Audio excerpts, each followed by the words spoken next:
Okay, hold on. Oh, it is recording. Okay, good. Okay, so, whoops. Here we are. Okay, so today the Enneagram and the 12 steps is the topic. And I just wanted to remind you, for those of you that are on the track to becoming IEA accredited practitioners and training providers, you get your points from these times. They are, when the facilitators are ATPs, you get extra points. So just to know that that is the case and to be logging your points. So let's, before we go into presencing, just setting up for the session and why we're here, I would like to just read Sam's bio. So Samantha Taroni, with a creative arts background and trauma-informed lens, Samantha brings a soulful, body-aware approach to the Enneagram. A certified and experienced facilitator, guide, and 5D trauma-informed coach, she facilitates one-to-one and group processes, including deep mapping, soul collage, and nature-based learning in Hampshire, England.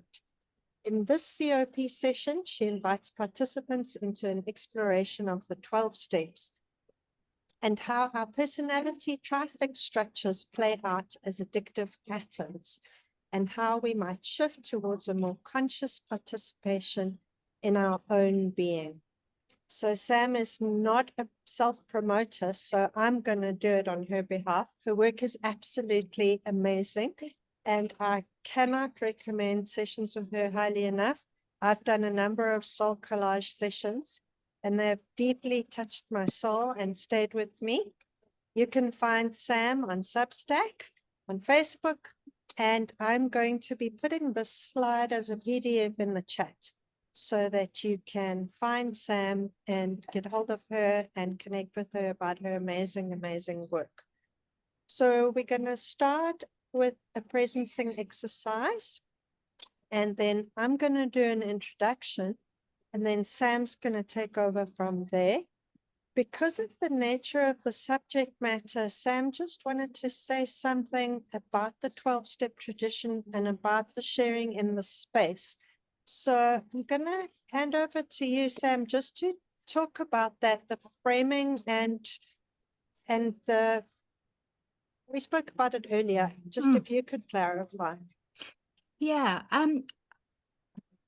So I think the way that I think would be the best way to offer people a way of joining dots and reflecting on the content, if they want to do that in dialogue, will be in the breakout room, and also after the session when we're not recording.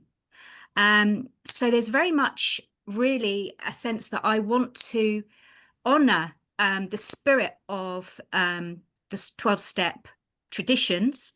Anonymity is the spiritual foundation of such a program, of all the different fellowships, the 12-step fellowships, and that principle kind of runs through everything. So rather than feeling that, you know, there's something personal that you would like to connect about, if you keep it to the end, then we can create a much safer container, because of course this session's recorded. So it was just really a little note on that, so that you we create good, clean space in the session. Wonderful. So Sam will take us through a presencing exercise, and then I'll give an intro to why is this actually an Enneagram topic, and why did I say, please, Sam, can you come and do a session with us about this? And Renata was only too overjoyed at that idea. And then I'll do a bit of an intro, hand over to Sam for her guided journey. Okay, so we're going to have a breakout room in the middle, Renata. Okay. Okay, so over to you, Sam. Okay. So I'd like to invite you to settle into the space that you are sitting and settle into a sense of seatedness.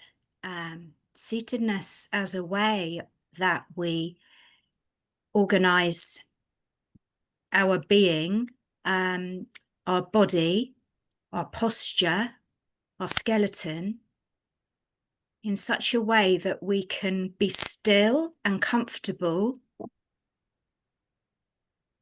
and attend to usually something else while we're seated. So maybe there's something you can do just to connect yourself with this sense of being seated in a more conscious way, but also in a more comfortable way. If there are any micro adjustments you need to make, just to know that you'll be comfortable, settled here for a while. And also know that at any point in the session, if you need to get up, move about, adjust your position, please do. This seatedness is a kind of a way that we can be receptive, hopefully, to what's going on. So just coming back now into that presence with your seatedness and allowing gravity to have a little bit more of a place in your awareness than it might usually. That sense of being connected down to whatever you're seating on.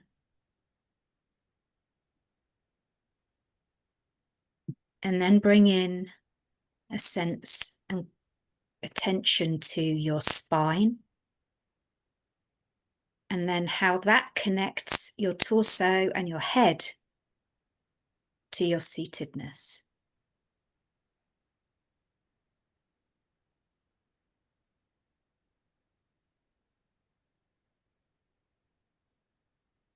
Just notice sensation where it's happening,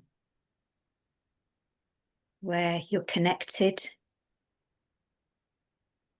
maybe to the floor, to a chair. And then sensation where your hands and your arms and your fingers, where they're resting.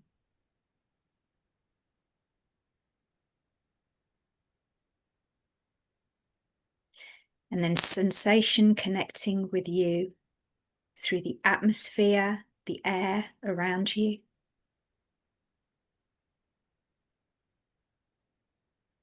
To a sense of temperature.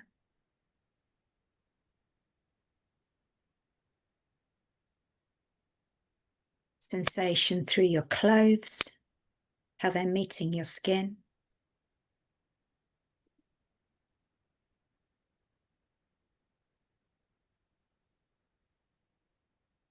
And know that sensation is always now. It's a direct route to presence.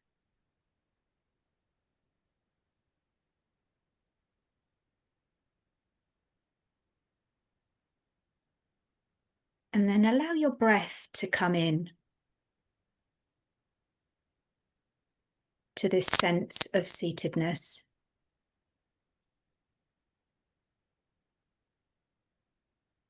And allow your breath just to do what it might like to do to connect you further still into this sense of seatedness. Maybe it gets a little longer, a little deeper. Maybe you need to take in a little bit more breath. Maybe there's a sigh. Just allow for the next rounds of your breath to go where it needs to go, just to connect you a little more deeply with your seatedness.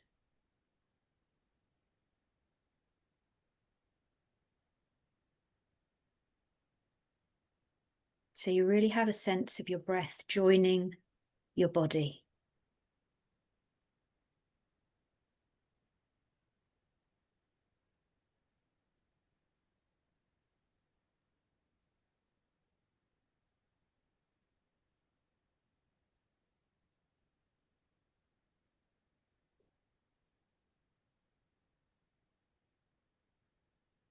And then just allow your body just to wake you up into a sense of being in the room.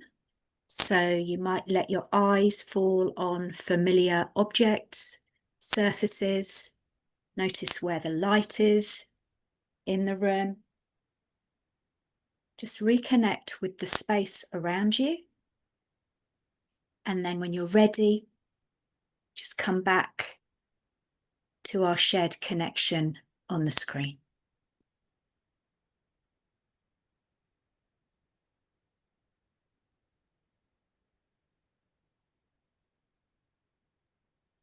Back to you, Ingrid. Thank you so much. Wonderful. And I see Renata's been letting some people in the meantime while we were in the practice. Welcome, everybody. It's so wonderful to have you here. So let's go to our topic, and I'm going to share my screen again. Sorry, a little bit lost here. Welcome, everybody.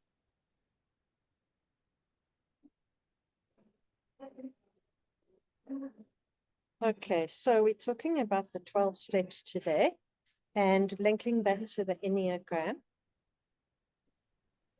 In the right-hand side of your slide is cutting off.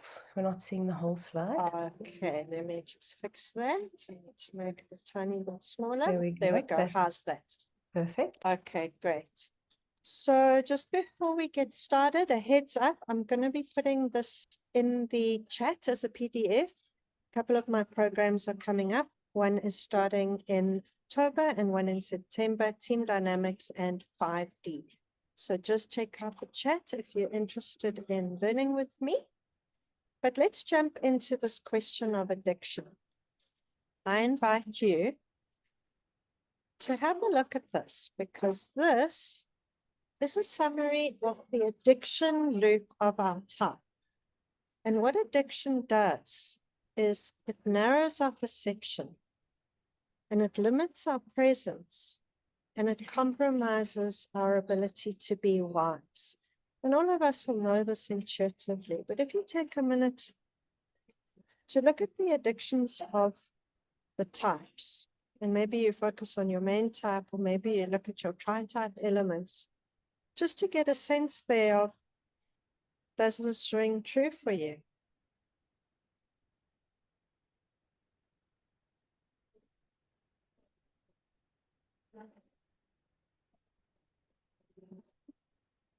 And you can see in every case, the addiction is designed to avoid something or to ameliorate a certain feeling of distress.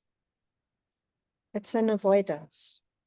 And that is the core point that I'm making in relation to addictions in the Enneagram, that an addiction is a way of avoiding suffering. And that's something that Gabor Mate is very big on. He says addiction is not a disease. He rejects the disease model. There's a controversial point, saying rather that the addiction is not the problem, the pain is the problem. The pain that we are trying to avoid is the underlying problem, and the addiction is actually a fake cure. So you can apply that lens to the Enneagram type as well, that our type is a kind of addiction, a mental addiction in a form of fixation that is a way of trying to escape from core suffering. And our type is a kind of fake cure that leads us down the wrong road. And the fake cure actually leads us to causing the very things that we're trying to avoid. So this is the link with the 12 steps as a recovery program. And Kirsten said this to me the other day. She heard it somewhere. And this is the essence of it. What you avoid controls you.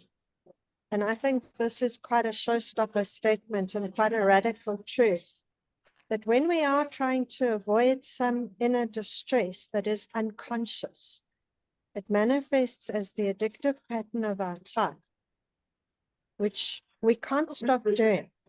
And not only doesn't it help us, it actually makes it worse and it amplifies our fixation. So this is the pattern that I'm trying to just lay out before I hand over to Sam, that it starts with the suffering. So the suffering is the heart wound, the lost childhood message, the unconscious childhood message, the wounded child.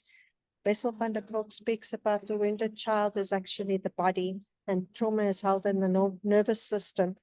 So we're walking around with a lot of unconscious wounding that we're acting out. And we do that through the fake cure of our type. We do that through our fixation on whether it's autonomy and control, whether it's our image being loved, or whether it's about orienting and certainty in different ways in each of the centers. So we develop these fixations as ways of tolerating our distress, ways of tolerating our feelings of worthlessness or of shame, needing to be needed. I'm talking about the heart center types here, obviously, our anxiety. So we are using our type as a form of self-regulation to give us a sense of homeostasis or equanimity. We're looking for the feelings that go along with the virtues, which are a sense of balance and ease of being. But we're looking in all the wrong places. And our type is a description, basically, of where and how we're looking in the wrong places for those deepest feelings of inner peace, ease of being, non-attachment, serenity. And here I'm naming the virtues here, an ability to be with ourselves in our own skin. And that's where Gabor Mate says that addiction comes from trauma, because he said all of the addicts he worked with in Vancouver had experienced terrible childhood abuse. All of the women had been sexually abused. They couldn't be at home in their own skin. They couldn't tolerate their own inner experience. And so they turned to substances. And it's quite an analogous process of how, if we can't tolerate being in our own skin, at ease with ourselves, how are we going to be relaxed and authentic? How are we going to be in connection in an authentic way, being able to take right action, where we're not trying to earn positive regard, we're not trying to establish certainty, we're not trying to ameliorate these inner feelings that come from our early childhood woundings. And then we face the consequences of the fake cure, which is partially successful, but it's mostly ill-fitted to the current moment. Our type is a defense against the past. So how's it going to fit the moment exactly? It can't. Our type is not in the here and now. And it's only when we're able to relax into the here and now that our type defenses start to relax. So this becomes a vicious circle, because what happens, the consequences of our type lead to more of the same. And then once we've satisfied our craving, like say we want positive regard, we do what it is, we get the positive regard. But when the positive regard is faded, we end up with a sense of spiritual disorientation. Like, okay, well, I got that. Now what? My fake cure didn't work. And there's a sense of like, I'm spiritually disoriented. I'm lost. My type isn't working. No matter how much more I do it, it's not working. And that brings us to where the 12 steps really get started, is that spiritual disorientation that comes from us getting to that point where my type is not working. My whole game, my whole racket. Russ Hudson sometimes speaks about it as a racket. To earn worth or to earn whatever it is, security, it doesn't work. So the 12 steps start with this, accepting reality. And that for me is recognizing not just our type isn't working, but also the nature of our distress. So this is where Sam is going to take us through these 12 steps and what they're about, and understanding the connection to the Enneagram. So I hope that you're starting to join the dots, because that's really the purpose of my introduction, is from a cognitive science and neuroscience perspective and from an Enneagram perspective, to understand this pattern called reciprocal narrowing. Is that when we do our time, it causes the very thing that we're trying to avoid. So 8s being really, really tough because they're scared of betrayal. Guess what happens? People plot their downfall behind their back. 7s trying to be all happy and escapist and always having fun. They ruin their health, their finances, and their relationships. So each of us will ruin our life through overdoing our type in one way or another. And that's what cognitive science calls reciprocal narrowing, where fewer and fewer choices become available to us. So what happens as we heal our childhood wounds is more choices become available to us. And when we're based in the present moment, then we can see the present moment for more of what it is, and we have more options. If we're just going from the defenses of our strategy, we can't even see what options are available. We just do our type defense from the past again and again and again. So healing and learning to see through new eyes so that we can actually be with what's going on right now and with each other in a way that opens all of these possibilities rather than narrowing and narrowing and narrowing them down. So I'm going to stop share there. Let me just see if there's anything else. No, I'll put some of the slides and things in the chat, the PDF that I promised. And handing over to you now, Sam.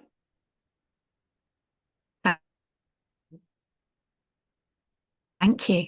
Okay, let's try and do my tech and pop my slides up too.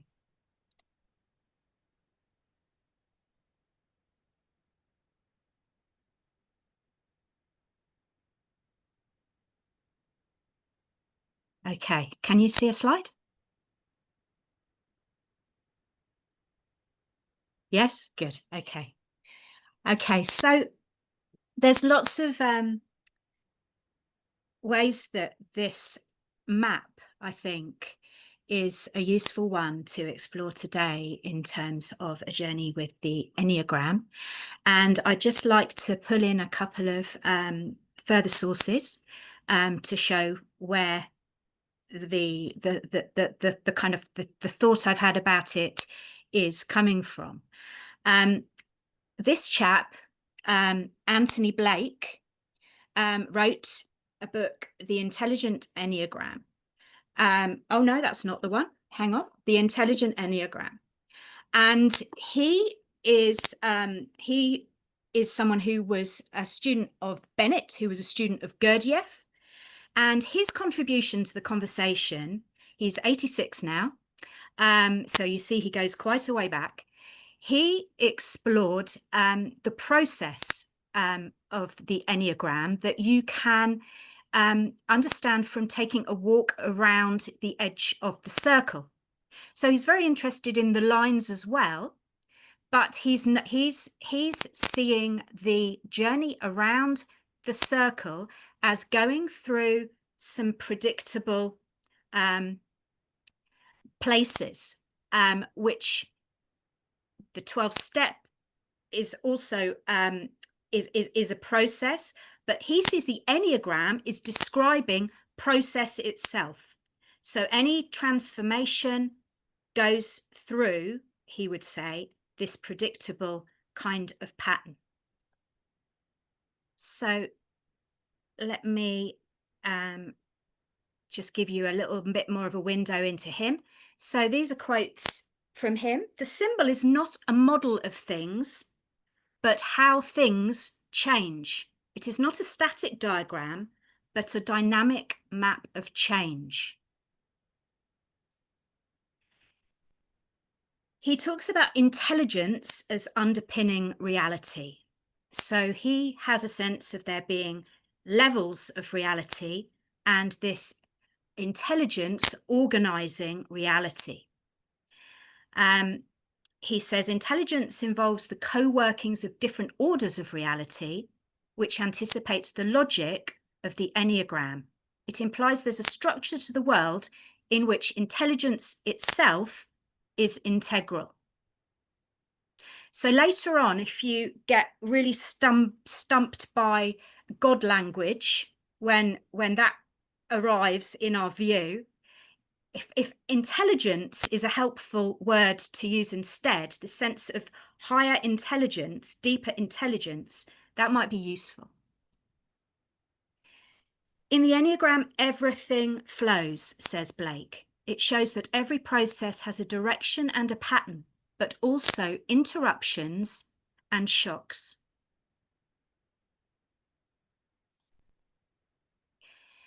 So this just gives you a sense of what he thinks happens as we go around the circle.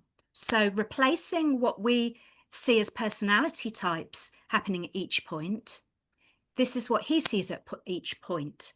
And I've framed it as what happens between 9 and 1, because he's talking about this as a journey. It's not static. It's not a series of points. There's a flow. So you start at 9 and then you arrive at 1, and then you move to 2, and then you move to 3. So he has this journey out of 9, which is almost like the still point at the top of the Enneagram. And then that moves into a moment of initiation or decision, when kind of action starts, when the process begins. And then from there, 1 to 2 is action and engagement. And then you get the first shock point at point 3. I've popped him in just to remind us. So this shock point at point 3 is a kind of a crisis where the self realizes, or the process meets something where it has to make some big decisions. It has to deepen its sense of what it's doing.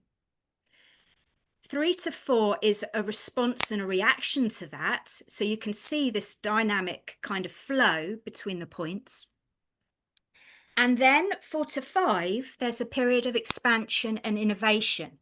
And if you imagine this is happening between points 4 and 5 on the Enneagram, you have the movement from the heart center over into the head center. So you have this shift of the centers happening here.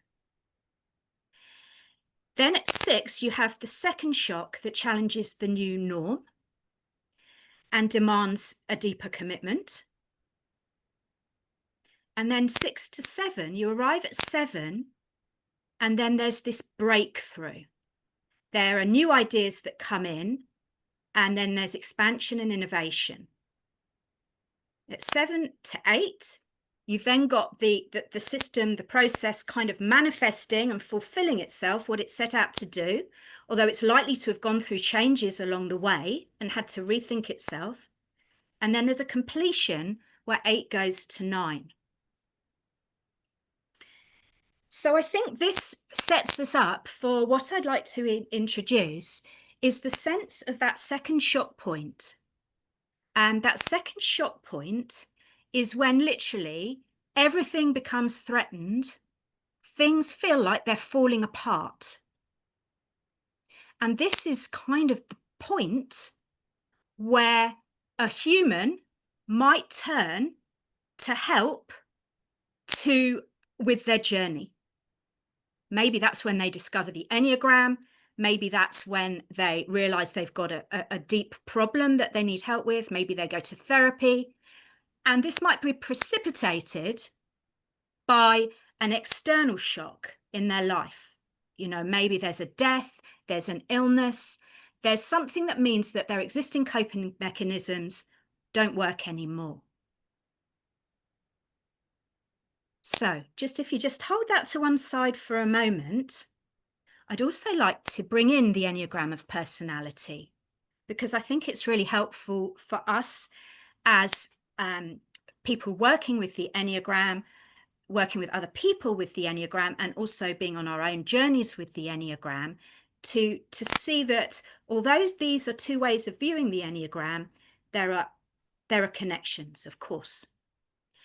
And Riso and Hudson, in this book, Understanding the Enneagram, they do some very interesting things that are going to become part of this, this exploration. And in this book in particular, you can see the levels of development. The levels of development is this kind of elastic band of our type, that when we know that when we're healthy, we behave in a certain kind of version of ourselves. And when things get difficult and challenging, and when we're in a mess, we behave differently. And Ingrid spoke about that at the beginning. That's when we start overdoing our type, and the whole thing starts to kind of almost make itself worse.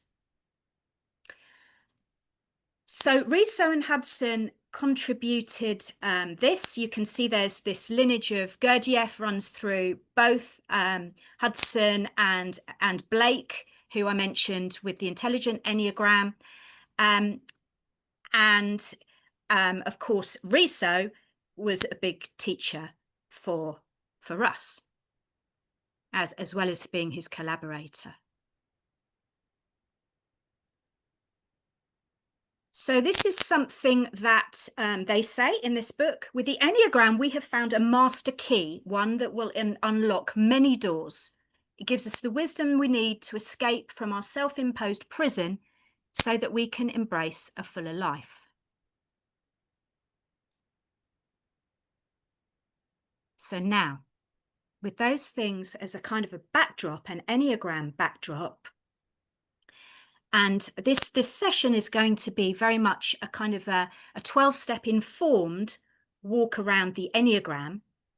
I just want to say a little bit more about the 12 steps. So they come from the spiritual awakening of Bill Wilson in the 1930s, who was a stockbroker, and he was struggling from alcoholism.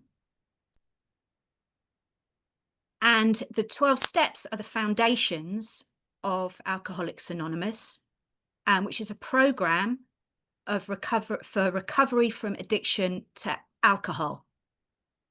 There are now multiple 12-step fellowships for different communities of interest, for people dealing with different forms of human suffering. Some of them you would put under the umbrella of addiction. Others you would put under the umbrella of processes in life that a community of interest is struggling with. For example, work, for example, the internet, for example, eating. So you can see this has a wide application. Later on, because of course, you know, people are people, and the 12-step meetings were trying to become healthy places for people to do their healing work. The 12 traditions came into view, and I mentioned them at the beginning, and I really want to respect the integrity of this tradition, of these fellowships. And there are some of these traditions that are key to our frame, I think, as well. It's important to remember that the 12-step fellowships are non-professional. They are not organised. They are directly responsible to those they serve. So they are self-help. They have no opinion on outside issues. So there would be no official opinion on any 12-step tradition on the Enneagram, for example. And the key one I think is important is anonymity is the foundation of the program, ever reminding people within the fellowship to put principles before personalities. And I think that's a very, very healthy thing for us to kind of, I just think it's a brilliant tradition in any kind of helping work. But it just makes me want to just reiterate that today we're holding a safe space where we're exploring the Enneagram through this 12-step informed lens. We will stay behind at the end if anyone wants to talk about it anymore. But this session is going to be recorded and it's going to be put in on YouTube. So just really, consider this tradition in terms of creating a safe space.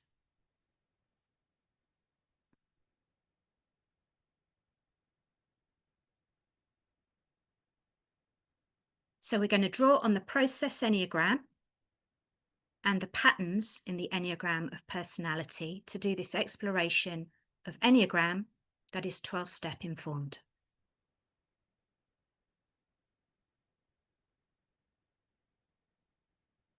If you've not come across these before, these are the 12 steps. The wording of them is changed depending on the fellowship, powerless over. And for our purposes today, you might want to consider, are there ways that you feel powerless at times over your type, over parts of your survival strategy that are kind of worn out and you rather wish that weren't there, but you do them, when things get hairy, oh, here I go again, I'm doing that thing.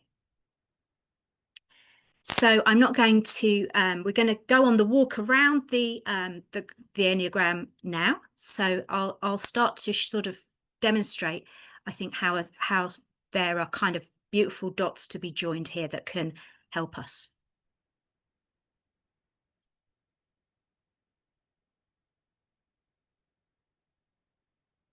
Okay.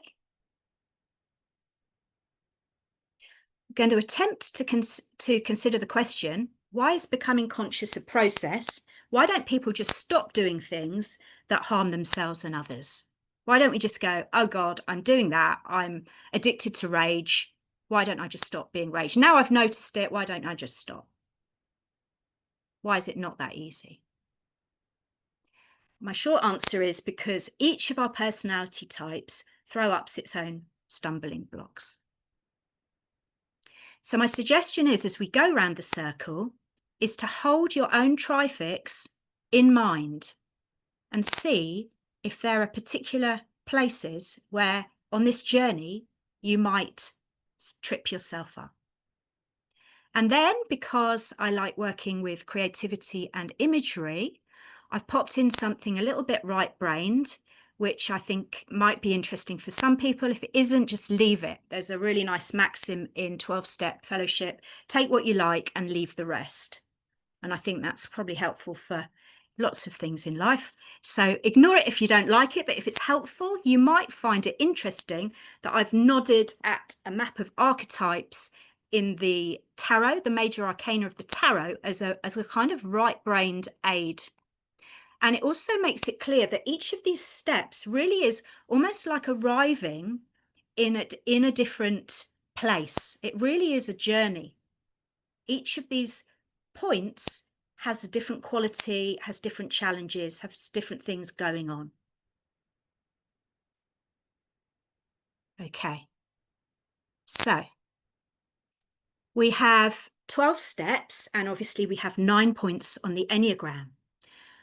But what I'm suggesting is the shock point at point 6 has happened because the human's been wandering around a bit unconsciously, doing things, messing up, causing themselves pain, having a series of crises in their life, self-medicating in whatever way works best for them, whether it's overworking or it's getting into terrible relationships that distract them, or whatever it is. Maybe religion, but in a kind of a way that then that doesn't work, or whatever it is. Or it may be there's a substance, or there's just a process that is really becoming a fixation for the human. And at 6, there is this sense of something happens, usually something that just makes the whole thing unbearable. And then the person arrives at 7, ready for new information. And that is the beginning, I believe, of this journey. So you can see the steps kind of fall into into 4 sections. And we'll go on and we'll have a look at each one of those. Oh, I've got those again. I'm quite fond of those. Okay, so realised life had become unmanageable. And if you don't like lilac, it's only 1 slide. There's a sense here that you have got every man. I want to normalise this. Every man, everyone is wandering through life and reaches a shock point. And at this shock point that we've talked about what that sort of thing that might be, life becomes unmanageable. And there is, at this point, a kind of a descent, in a way, into the lower levels in terms of our Enneagram model, in terms of the lower levels of health, as outlined by Don Riso. And at level 8, which is 8 of 9, this is what the types are doing. On the right-hand side of the slide, you can see what the types are doing.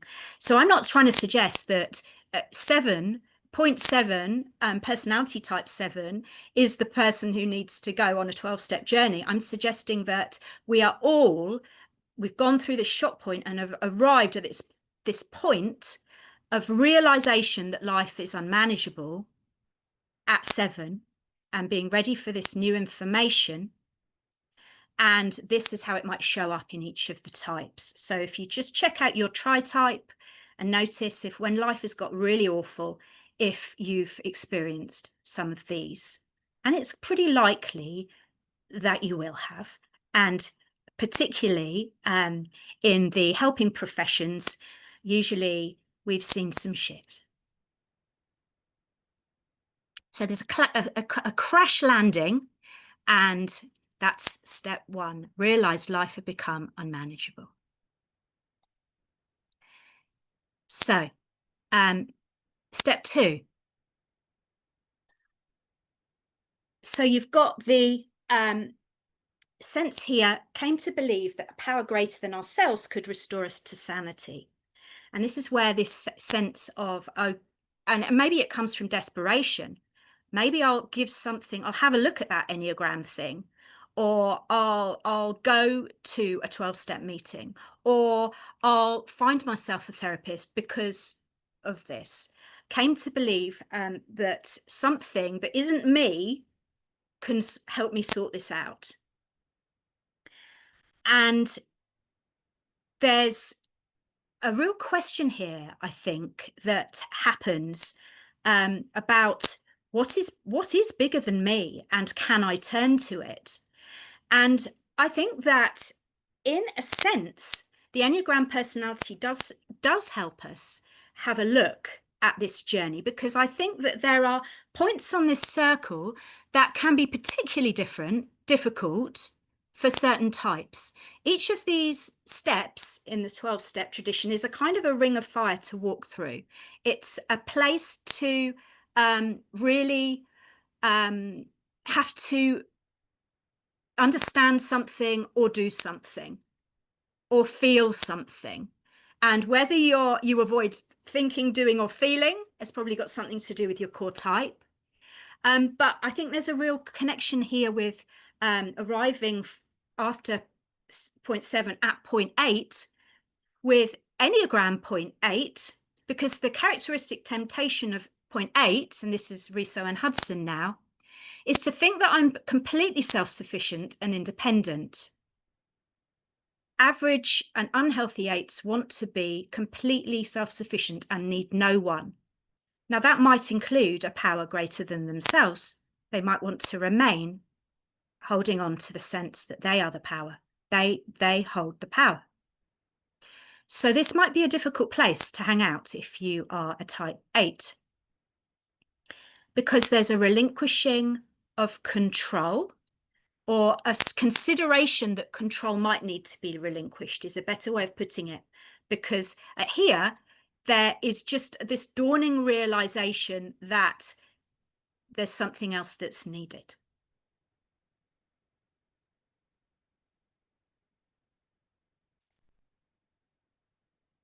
Okay. Step 3 is the surrender. And step 1, 2, and 3 are kind of a triad in their own way, because they kind of all go together and they enable the process to end up at 9 for the first time. Humbly handed the care of my life over to this higher power, this organizing intelligence, the whatever it is that's bigger than me, as I understood it. And it's important to actually recognize that there's not a religious affiliation here. Power greater than myself is all that's required in this conceptualization. So there is a spaciousness that happens after the first 3 steps, because the journey has gone from fear and maybe terror even at point 6 at the shock, whatever's gone on, the arrival of awareness that life had become unmanageable, the dawning belief that a power greater than myself might be required here, and then there's this return to kind of a version of sanity, of handing something over, of letting something go. And this might be difficult to constellate at personality point 9, because there is definitely a need of self-worth, a valuing of self that is required here to recognize that this work needs to be happening. And the 9 type may be in a place where there's the numbing is actually working okay. Maybe I don't need to do anything different because I have the numbing, I have the self-forgetting. So this might be a hard place to arrive, although in a way this is a very 9-ish place in terms of the spaciousness and the peacefulness that it offers. But that would be a high 9 place, and we'll kind of come back to that because we arrive at 9 again at the end of the journey.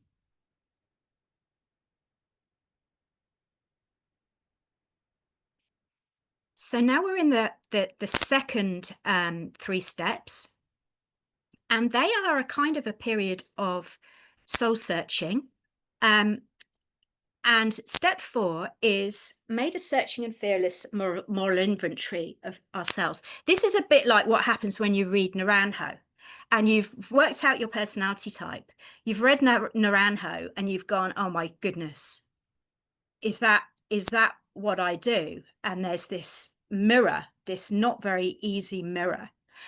But I'd like to suggest that because step 1, 2, and 3 have happened, and there's this sense of this spaciousness of this power greater than myself, that the person who is now doing this step 4 work has arrived at a place where they are kind of feeling like they've landed somewhere safe. They're also doing this work within a fellowship, as we, as Enneagram people, do our work in a community of practice. And I know Ingrid has very often said to me, we can't do this work alone. It's impossible to do this work alone. So to look at some of this stuff is something we do in community, in safe spaces. And this reflection really does need to be compassionate as well as honest. And this is where a trauma-informed lens is quite helpful. Moral inventory sounds pretty, excruciating. Okay, there's later on in the 12 steps, there's talk about defects of character. We know more now about neuroscience. We know about trauma.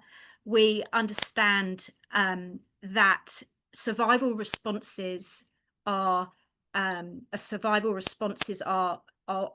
we do to stay safe. So I think that 12-step has actually adapted to this new knowledge in quite powerful ways. But I would also like to say that if we look at this as happening at point 1, you might want to consider that, yes, point 1 on the Enneagram personality has got a great sense of moral compass, but also one of the most strong inner critics. So this might be a particularly hard thing for a type 1 to do.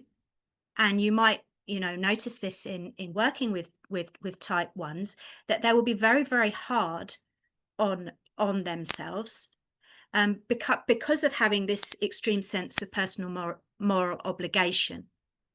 This isn't what this step is asking you to do. It's not asking yourself to beat yourself up into the ground.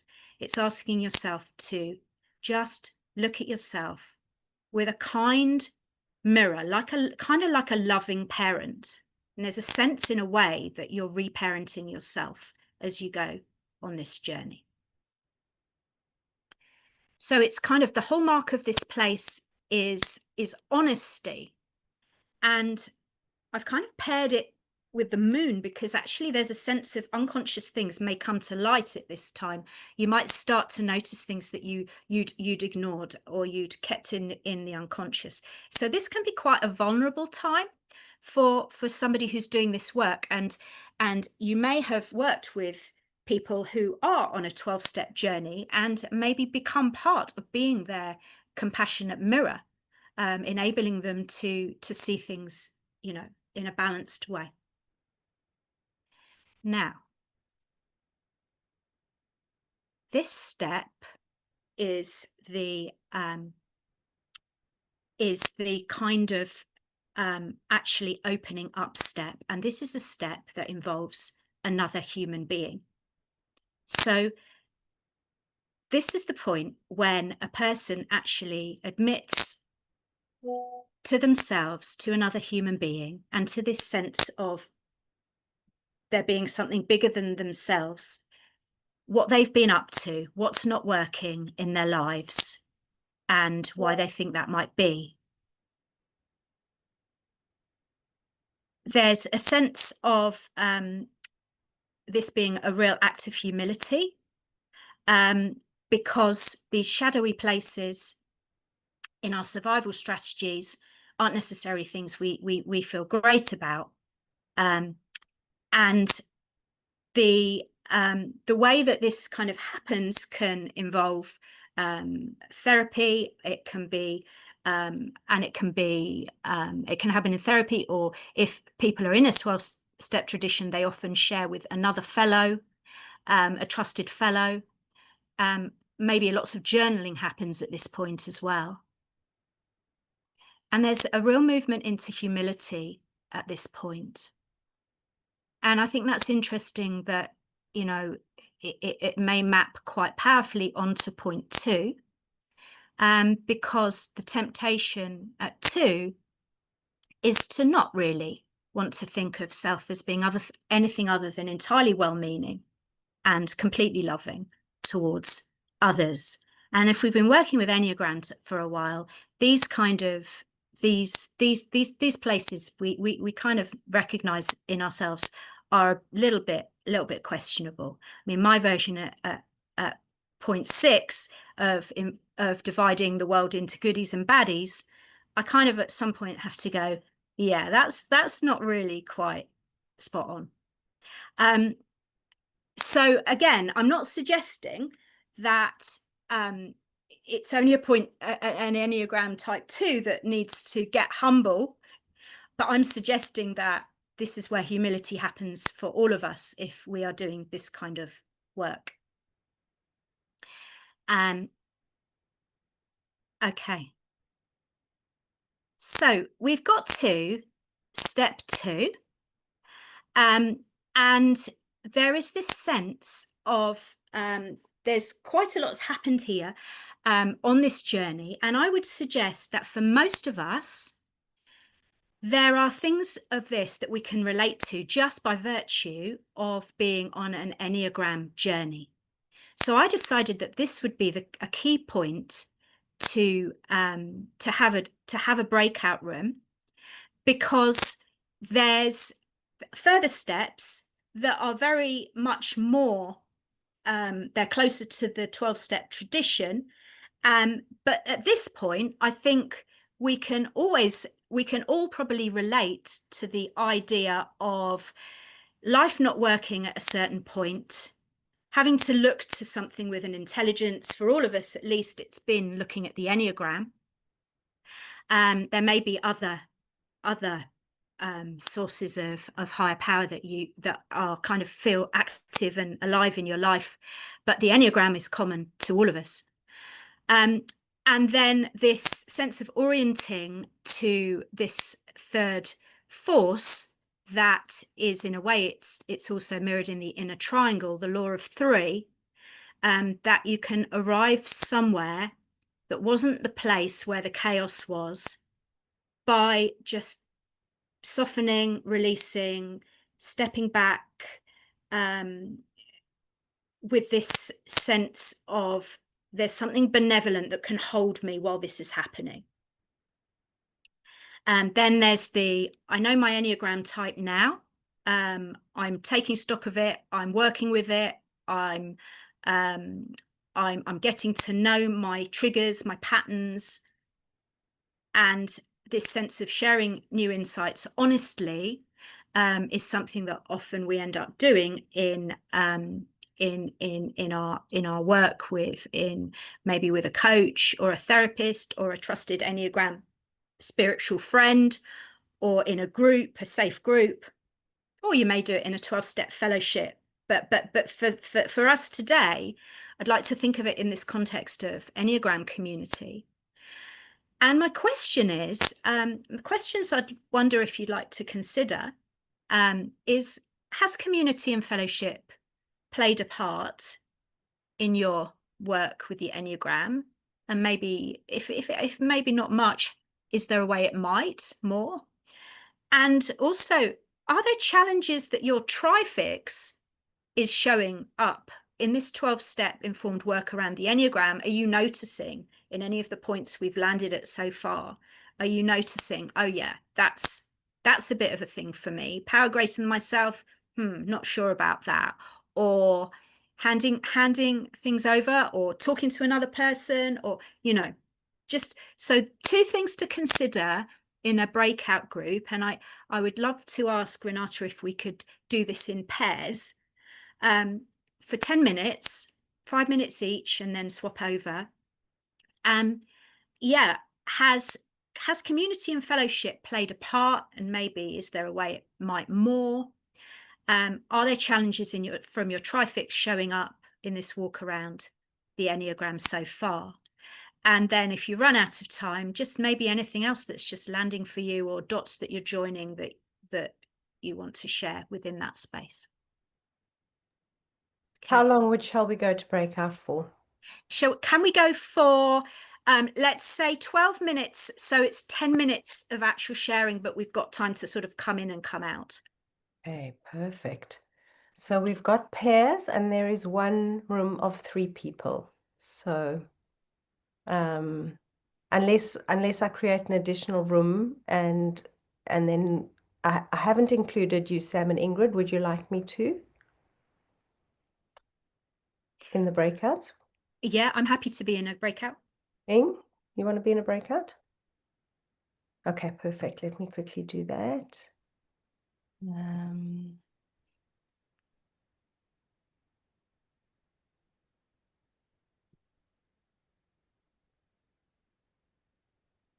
Okay, now we've got 9 rooms of 2 people. Perfect. All right, so 12 minutes. We're going into breakout in 3, 2, 1.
There we go. Looks like everyone's back.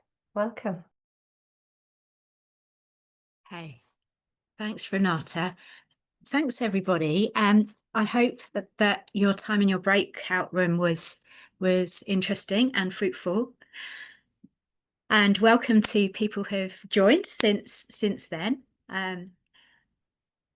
We'll kind of go. There may be things from your breakout room that you would love to just talk about, and I think what we'll do is I'm going to ask you to hold on to those until the end of the session when we're not recording, in case they're tender, in case they're just bigger than this space is designed for.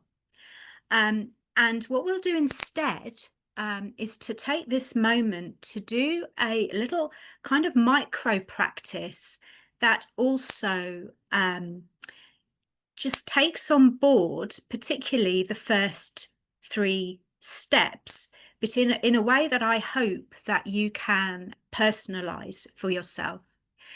So I would love to invite you just once again, as we did at the beginning, kind of building on the presencing that we did, is to just now kind of take your attention away from the screen and this sense of shared connection. So you can still hear my voice, but you're very much now kind of in your own space for the next few minutes. And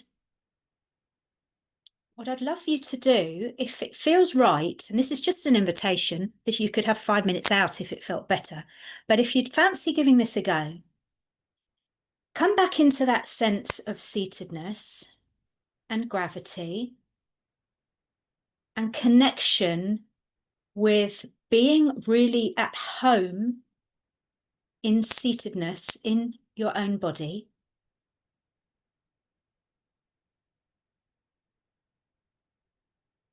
And use your breath just to connect you there further.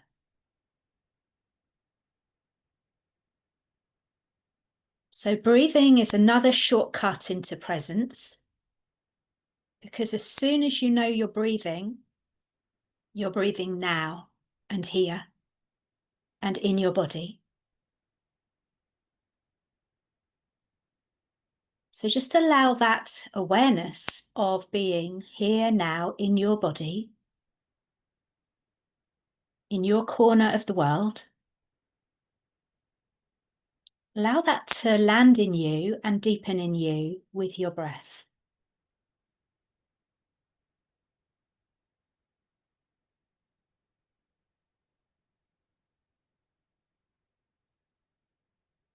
And with this sense of place and being in place, just allow something that's in that space with you to make itself known to you, something that you would enjoy looking at for a few moments. Maybe it's a picture or a plant or an ornament or some fabric, something that just feels like a nice reference to connect with. And just allow that sense of you being in correspondence with whatever it is that has chosen you for this, or you have chosen. Just notice it in its detail.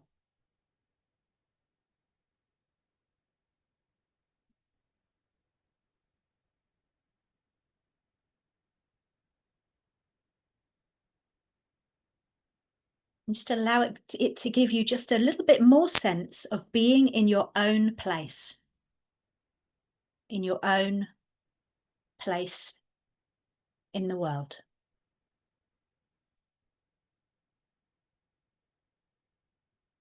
And you might just like to hang out with that being, that object, that surface for a while. Or you might like to soften your gaze and just remember into a place in nature that you really enjoy.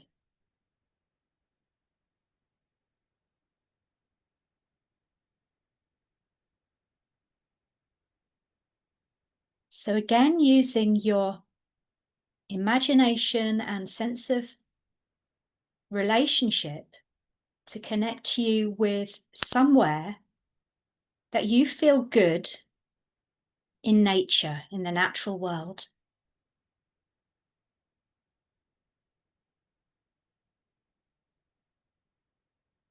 Just allow a sensation, a felt sense of that place to arrive for you. So something of the quality of that place is creating itself in your context. You're drawing that to yourself.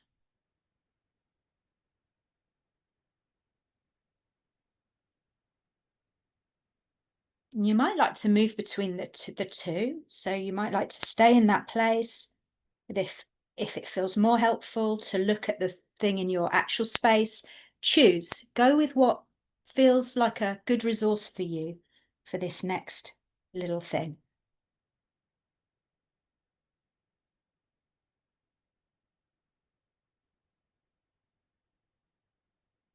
And as you're seated on the other side of a breakout room where you may have explored some things about personality, about your life journey, just notice if there's anything, and I'm talking about something small here, that you might like to just pay attention to for a few moments as something that will sometimes take you out of balance. Maybe it's a habit that you have or a trait that you have. Something that's in your work in the Enneagram that you know is one of those things that can make your life go less smoothly.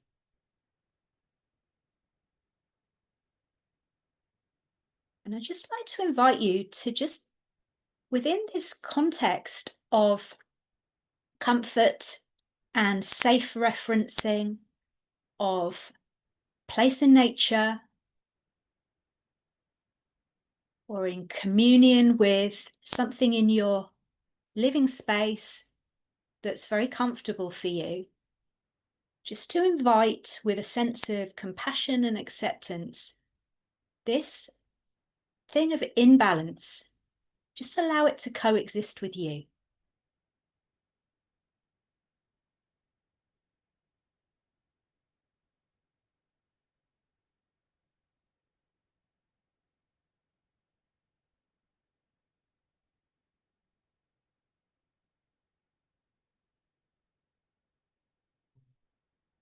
So that you've kind of created a safe container just to have a look at this behaviour or this trait or this little imbalancing thing that you've noticed.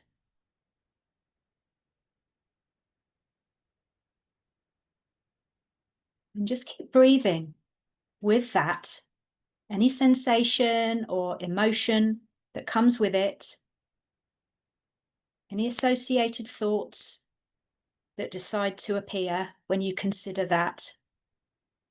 Just notice all of these things. Notice all of it.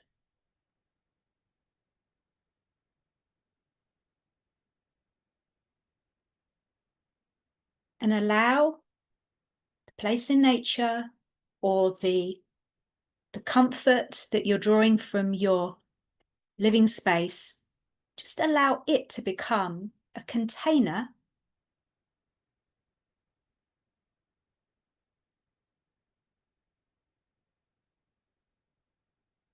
and if you would like to, consider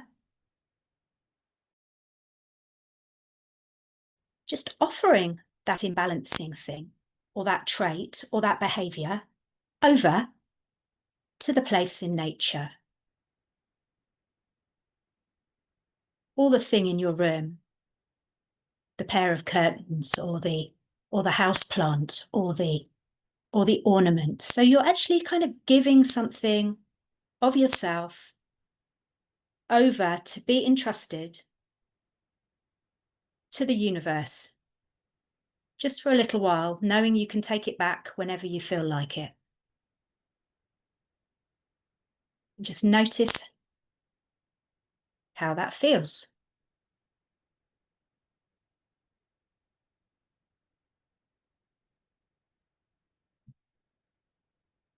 And from there, just come back into your sense of seatedness, maybe just in a more neutral way now, reconnecting with your breath, reconnecting with a sense that we're going to come back into shared space on the screen in a moment. Just do anything that you might need to do.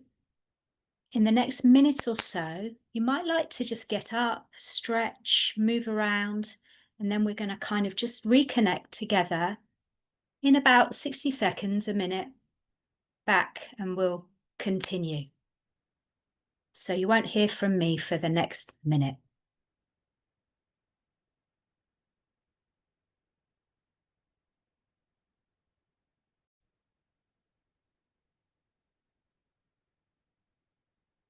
Okay, thank you. If there is something in that for you, maybe it's again something you might want to talk about at the end or not. But that was a little journey with steps 1, 2, and 3, but it was very much an Enneagram informed version. So I'm going to come back into the presentation now.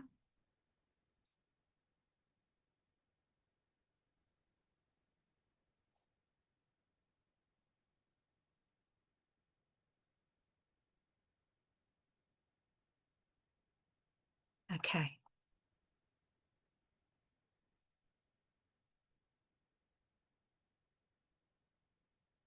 So we're kind of coming into second half of the journey soon. And we are now in the heart center, arriving at point 3, if we're following this journey around. And this is one of the ones that I think is quite important to hold on to, this trauma-informed lens. This is when there is this sense of handing over the things that you've found that you know aren't working in your life, and handing those over without getting stuck in what can happen in the heart center is, we can connect with shame as well as self-care. So there is a reorientation, I believe, that happens in this kind of a journey around the Enneagram and in a 12-step journey. There's a new reorientation to the heart center. And if you think about the journeys in the heart center for the 3 types that live there, from pride to humility, from striving into deep authenticity, from envy and self-comparison into equanimity. These are big shifts into becoming heart-centered in a way that feels good and generative. So there is a sense, I think, it's another one, a little bit like with point 8, the characteristic with 8 and the handing over of control to a higher power. There's a characteristic temptation at 3 to distinguish them, to distinguish self in a way to defend against feelings of worthlessness that we know actually at heart are false. That's a false self, any sense of worthlessness. But there can be a relentless drive for success and a need to demonstrate superiority. So it might be a difficult place to hang out at 3, thinking about this, again, asking something bigger than self to start to run the show. There's a kind of an ego death that happens here, and it's a shock point. It's one of the shock points. So there's an openness that happens here, a radical openness, really, to this sense of the what's bigger than me. It's another what's bigger than me moment.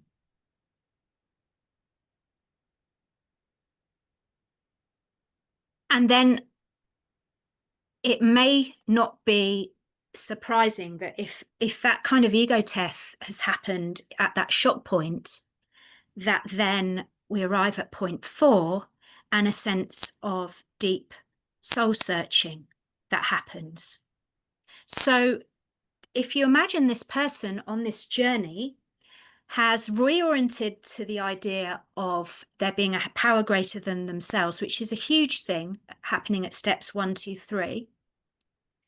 And then steps 4, 5, 6, they've done this kind of personal inventory, and they've really done this kind of reckoning with who they are so far in their life. And now they're asking this higher power to help them with this. You've got this sense of the self is kind of naked at this point. It's not like it was before. And the hermit archetype is quite an interesting one to consider here, because there is a sense of a real inner journey, maybe a dark night of the soul, an inner journey, a kind of across the desert or up in a mountaintop, where there's things almost figuring themselves out. So you read the step, humbly asked our higher power to remove our shortcomings. And it sounds like a very simple kind of thing to do, but actually there might be an enormous amount of resistance to doing something like that, because suffering has been very familiar up until this point. The suffering is the suffering that we know, and there's the better the devil you know. I know how to be a scared 0.6. I don't know necessarily how to be a super bold person on the other side of my suffering.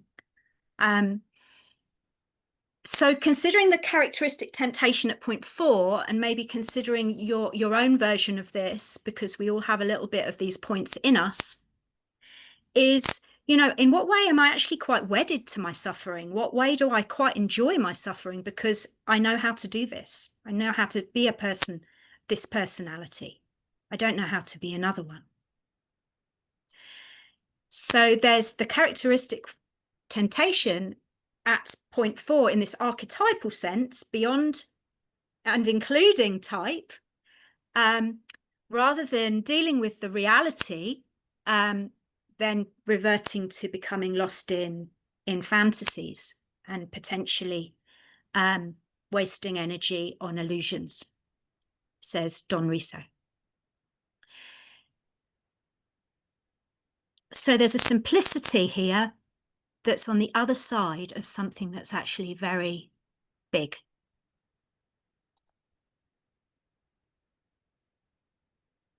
So then you have the next step, it's step 8, and another very, very big one. And this step is happening at 5.5, and you can see it's another kind of taking stock. It kind of mirrors the earlier stage of the personal inventory, but this time you're looking back over the past life. And you're seeing, it's in the outer domain, who have I harmed with my behaviour? And how have I harmed myself with my behaviour too? And I think it's very important, particularly in a trauma-informed lens, to recognise that probably the person you hurt most with your behaviour was you. And In trauma-informed Enneagram, we talk about the importance, and in coaching, in any kind of relationship, we talk about the importance of repair after a rupture in a relationship. And in this journey, the invitation would be to reflect on the past, not in shame, but from a place of compassion and equanimity and non-attachment. But with this greater degree of emotional health and awareness that has come from this whole journey so far. So it's important to say that this journey isn't necessarily something that's happening in a neat and tidy way. You know, there may be slips backwards, there may be life things happen, there are other disruptions, you know, things don't necessarily happen according to plan. And it's not neat, and it's not entirely predictable. And the personality pattern also is doing its thing all the way through this. So the version of the journey is going to be very much, you know, informed by the personality of the person who's on the journey.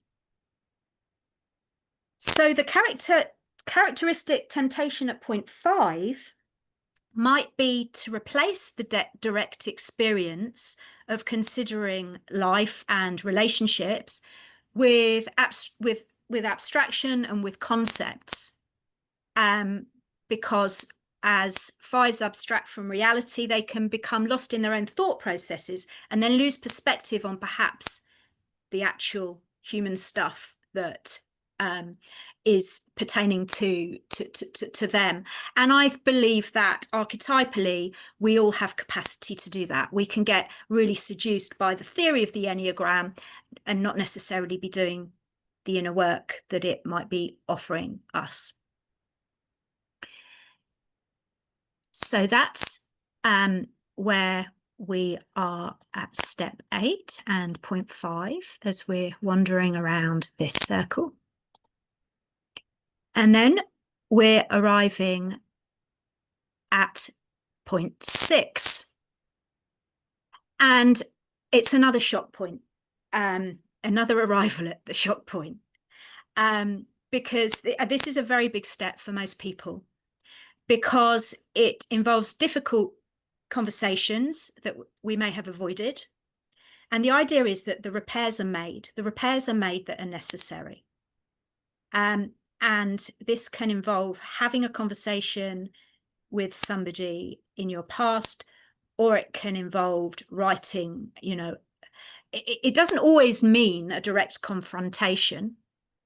When I say a confrontation, it doesn't always mean that this has to happen directly, because there are times when that would be harmful to the other person, or it would be very harmful to self. And those of us working with a trauma-informed lens, we know that sometimes, you know, things that have happened in people's past have involved things that mean that there's no way that they should get in a room and have a conversation with somebody from their past. But there's this sense of becoming willing to put things right, and that's something that needs to be worked out. So there's this discernment that happens at this point. We're kind of in the head center, but we're using the head center in a discerning way to decide, are there things that need to be done to get myself in right relationship with myself, with others, with my past? And I'm suggesting that in an Enneagram journey, there may be a place for these kinds of conversations too. There may be ways that your type pattern has run amok, created a bit of craziness in your life, created some chaos. You'd quite like to let go of that and acknowledge it, own it, move on from it. Type 6s, of course, are likely to be completely terrified by this step, because obviously it involves doing some things that might really be quite daunting. And the characteristic of type 6 is to rely on others to help us to become independent.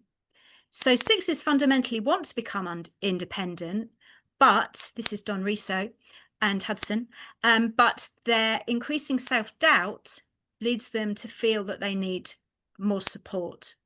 So there can be ways where a six might spend a very, very long time talking about the conversations that they should be having, imagining the conversations they should be having, rather than having the conversations that they know that they need to have.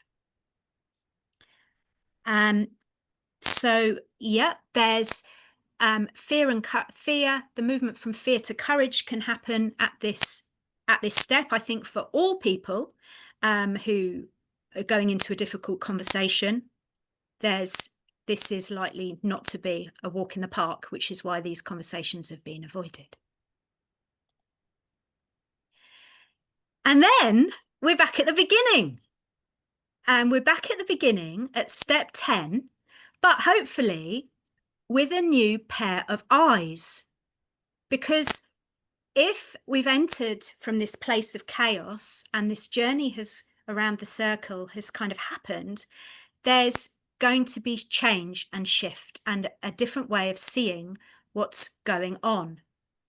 So if the person's done their work and they've put things right as best they can, and you know, people can do this journey many times, but if they've done this, they've come to the end of doing this journey for the first time and they feel that they've got themselves in right relationship, the journey doesn't really stop then, because there's a necessity of kind of finding into this kind of sense of sobriety, where type patterns, habits, addictions, compulsions aren't running the show. There is still a sense that there is that's something that we want to maintain. And I think what's interesting about this is that it demonstrates that a walk around the circle isn't a closed circle. It's actually a spiral. So to come back to where you were and see it through different eyes implies that you've gone on a walk that's a circle, but it's also spiraling to a new journey. And I think that's what steps 10, 11 and 12 are about. They are about consolidating change and extending and continuing change. So life is not the same. Transformation has happened. It may be large, it may be small. There's a recognition this journey is ongoing. And maybe now the virtues from an Enneagram lens and the holy ideas now seem a little bit more real than they did at the beginning. So instead of going back to the fixations and the passions, I've put the holy idea and the virtue in at this stage in the journey. As we arrive back at 7, there's this sense of sobriety and holy plan. And there is this desire or this kind of commitment to continue to repair when I rupture things, you know, to say sorry when I screw up, because it keeps my side of the road clean. Okay. So then we're back at step 8 for the second time, this time with this lens of innocence and holy truth.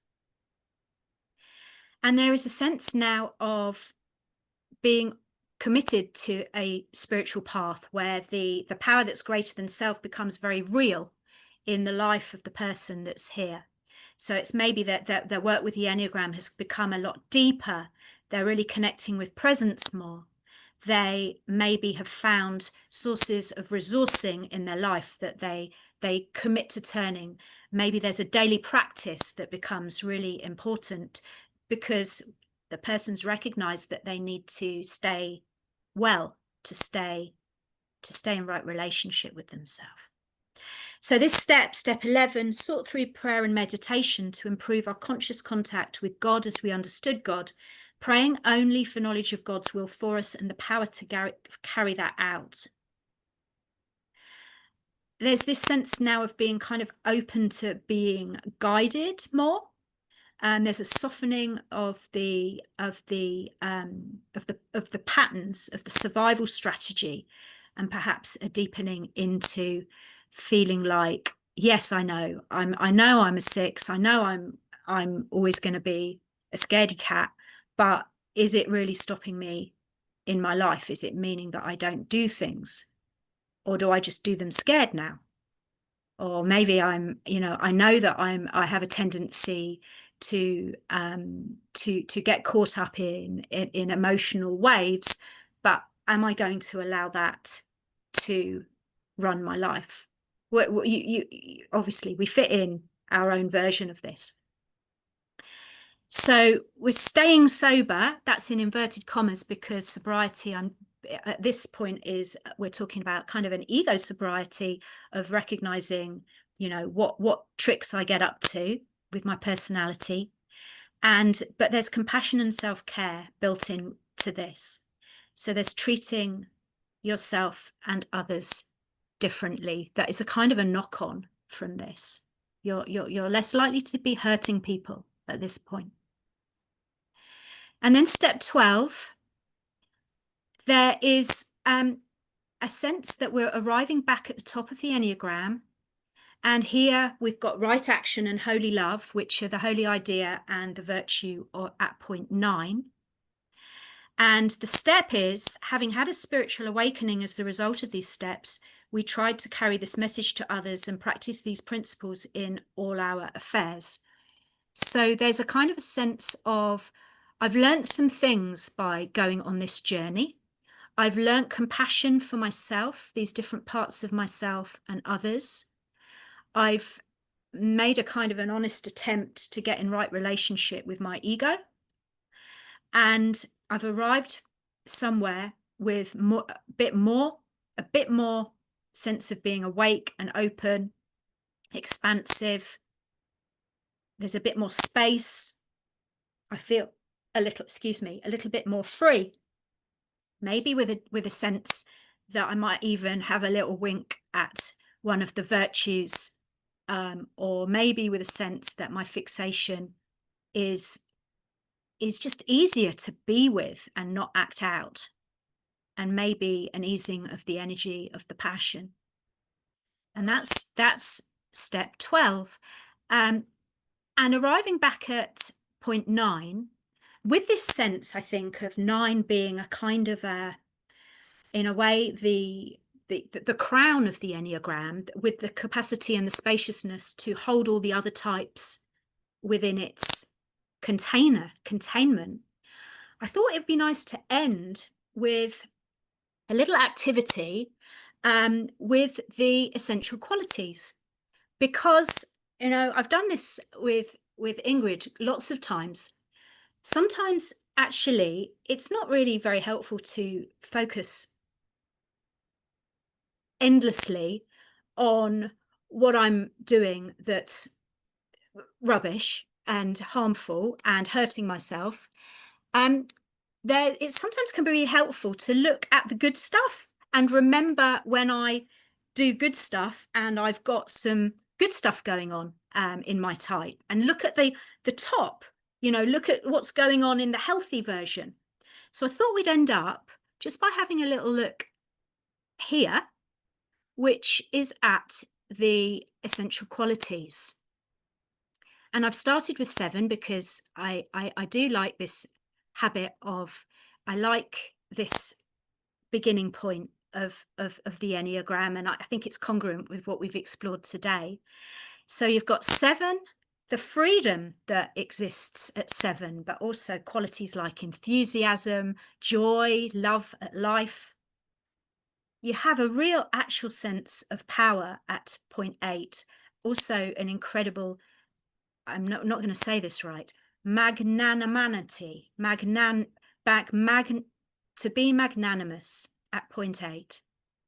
Then there's harmony at point 9, but also this sense of being connected with universal love. There is integrity at 1, and this real sense of what is good and what is right. There is love at point 2, and this capacity, this capacity for deep humility and self-care, as well as love for others. There's value, understanding that every single moment has value at point 3, and that wonderful sense of being connected to the value of that moment and being in it and of it. And then, of course, there's depth at point 4. There's equanimity at point 4. But there's also this sense of deep compassion for the human condition and this capacity to ride emotional waves and be able to express them in ways that connect with others.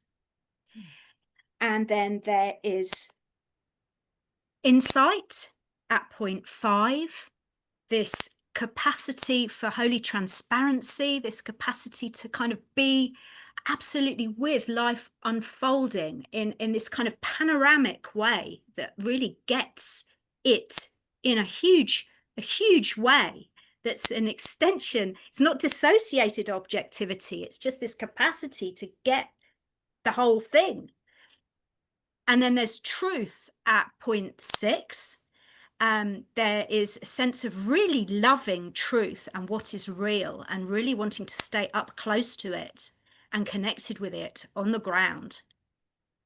So I'm hoping that when you revisit your trifix with these essential qualities, you can also see that you have got absolutely the good things that make a journey around the Enneagram something that can also be full of gifts and joy and wonder at, humans doing shit well as messing up. So that's the end of my presentation. I'm going to come out of the share now. And then I'm going to just hand back to Ingrid so that we can decide when we just close the recording, and then we might want to move into another little section of being together, gathered today, and anyone that needs to leave can simply go. Thank you for your presence.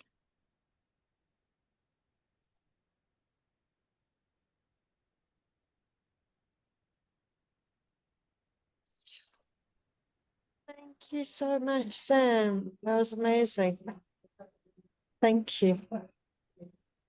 Renata, is there anything you'd like to say or ask? And then I want to open the floor to some questions. And then for more personal sharing, we switch off the recording and stay for maybe 20 minutes, half an hour to have more personal discussions and reflections about our types and particular struggles on the path. So, yeah. So I just wanted to say thank you, Sam. That was absolutely gorgeous. Loved it. That was so special. And I do hope that some people will stay. And if anybody, everybody knows the Enneagram, but I'd love to hear if people have used the 12 steps and how they found the connection between the Enneagram and the 12 steps. So I will end the recording here. Thanks everybody for coming. Do stay for the discussion, and we'll pause the recording so that we maintain the sanctity and anonymity of the sharing.